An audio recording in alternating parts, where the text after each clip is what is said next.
ಉತ್ತಮವಾಗಿ ಬಳಸ್ಕೋಬೋದಾಗಿತ್ತು ಸರ್. ಒಬ್ಬ ಪರಿಶಿಷ್ಟ ಜಾತಿ ಶಾಸಕನ ಉತ್ತಮವಾಗಿ ಬಳಸ್ಕೊಬೇಕೋ ಇಲ್ವೋ ಅನ್ನೋದು ಪಕ್ಷಕ್ಕೆ ಬಿಟ್ಟಿದ್ದ ವಿಷಯ. ನಾವು ಹೋಗಿ ಮೇಲೆ ಎಗರು ಬೀಳಕ್ಕೆ ನಾವು ರೆಡಿ ಇಲ್ಲ, ಅದಲ್ವಾ? ಅದು ಯೂಸ್ ಮಾಡ್ಕೊಳ್ಳೋದು, ಬೆಳೆಸೋದು ಮುಂದಿನ ದಿವಸ ಬಿಟ್ಟಿದ್ದು ಆ ಪಕ್ಷಕ್ಕೆ ಸೀಮಿತವಾದ ವಿಷಯ, ಅದಲ್ಲ?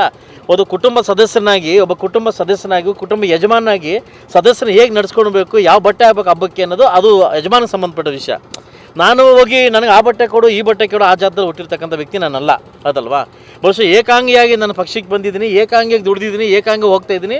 ಮುಂದೆ ದಿವಸ ಪಕ್ಷ ಬಳಸ್ಕೊಂಡ್ರೆ ಅದು ಒಳ್ಳೇದಾಗುತ್ತೆ, ಇಲ್ಲಾಂದ್ರೆ ಅವ್ರಿಗೆ ಬಿಟ್ಟಿರ್ತಕ್ಕಂಥ ವಿಷಯ ಅಲ್ಲ. ಅವ್ರು ಕೇಳಿದ್ರಲ್ಲ, ನಿಮ್ಮನ್ನು ಮೂಲೆ ಗುಂಪು ಮಾಡ್ತೀನಿ ಅಂತ ಕೇಳಿದ್ರಲ್ಲ. ಬಹುಶಃ ನನ್ನ ಕ್ಷೇತ್ರ, ನನ್ನ ಜನ, ನನ್ನ ನಾಯಕರು, ನನ್ನ ಪ್ರೀತಿ ಮಾಡ್ತಕ್ಕಂಥ ಜನನ ನಾನು ಹೋಗ್ತೀನಿ ಹೊರತು ನಾನು ಇನ್ನೊಬ್ರು ಯಾರೋ ಪ್ರೀತಿ ಮಾಡಬೇಕು, ಇನ್ನೊಬ್ರು ಯಾರೋ ಎತ್ಕೊಂಡು ಹೋಗ್ಬೇಕಂತ ನಾನು ಮಗಲಾಸೆ ಹೋಗತಕ್ಕಂಥ ವ್ಯಕ್ತಿ ನಾನಲ್ಲ.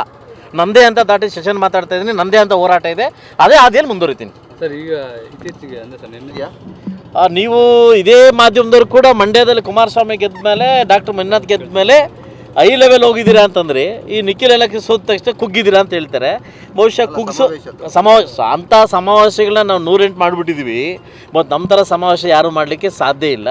ಸೊ ಮುಂದಿನ ದಿವಸದಲ್ಲಿ ನೋಡಬೇಕು. ನಾವು ಕೂಡ ದೊಡ್ಡ ಸಮಾವೇಶ ಮಾಡಲಿಕ್ಕೆ ಏನೋ 15ನೇ ತಾರೀಕು ಮಾಧ್ಯಮ ಕೇಳ್ಪಟ್ಟೆ.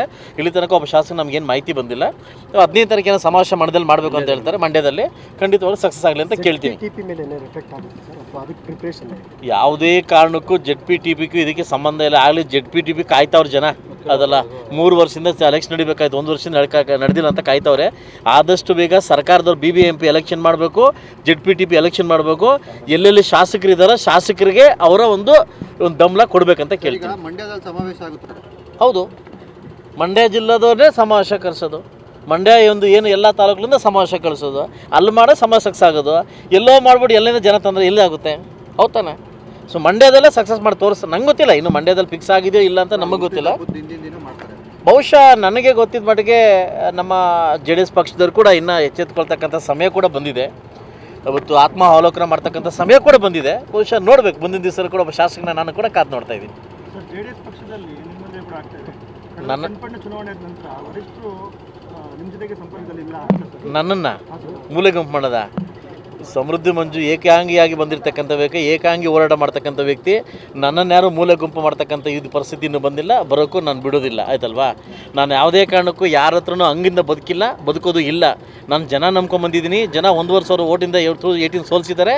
ಅದೇ ಜನ 30,000 ಓಟಿಂದ ಗೆಲ್ಲಿಸಿದ್ದಾರೆ. ಮುಂದೆ ಅಭಿವೃದ್ಧಿ ಮಾಡೋ ಸಮೃದ್ಧಿ ಮಂಜುನ ಒತ್ತೊಯ್ತಾರೆ.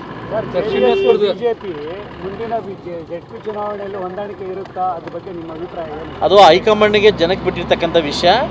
ಸೊ ಮುಂದಿನ ದಿವಸ ಹಿಂಗೆ ಇರುತ್ತಾ, ಮುಂದೆ ಹೋಗುತ್ತಾ ಅನ್ನೋದನ್ನು ಬರುತ್ತೆ. ಬಹುಶಃ ನನ್ನ ಮಟ್ಟಿಗೆ ಬಂದಾಗ ಎಲ್ಲರ ಮನೆ ದೋಸೆ ತೂತೆ ಇದೆ.